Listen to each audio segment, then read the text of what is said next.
On the outskirts of the small town stood an old church that the locals had long avoided. Its belfry towered above the trees, but no one heard the bell anymore. They said it had been broken for a long time. However, there was a legend. If the 13th bell rang at midnight, whoever heard it would never return home. Alice, a young student, has always loved mysticism and ancient legends. When she heard about this story, she decided to visit the church to see if the scary tale was true. It's all nonsense, she told her friend Kirill, who nevertheless persuaded her to take him with her.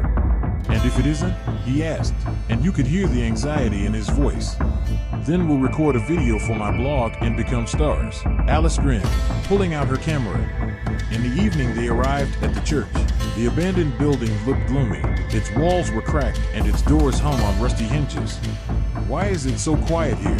Kirill whispered, looking around.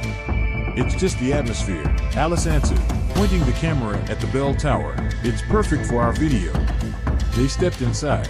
The air was heavy, smelling damp and rotten. The floor creaked beneath their feet, and dusty cobwebs hung from the ceiling. Look, Alice said, pointing to the bell rope that dangled right in front of them.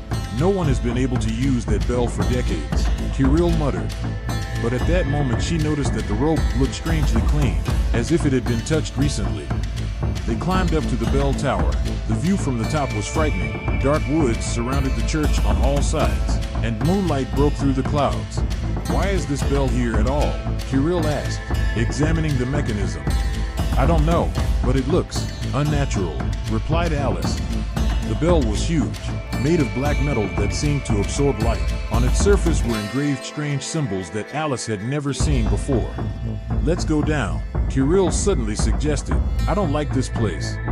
Wait, we haven't heard what it sounds like yet, said Alice, pulling the rope.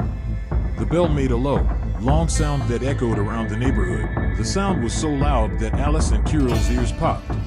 Are you crazy? Kirill shouted, covering his ears with his hands. But Alice didn't have time to answer. A strange cracking sound came from the forest, as if someone was slowly breaking branches. What is it? She whispered, pointing the camera at the forest. The silence was interrupted by a second ringing sound. This time it was louder, and the air around her grew cold. We have to leave, Kirill said firmly, grabbing Alice's hand. But she froze. Her gaze was fixed on the forest, where something large and dark flashed among the trees. Who is there? Alice shouted, but Kirill pulled her back. It's just your fantasy. Let's get out of here. As they began to descend the bell tower, a third chime sounded. This sound was almost inhuman, a strange, otherworldly whisper. Alice stopped for a moment and glanced at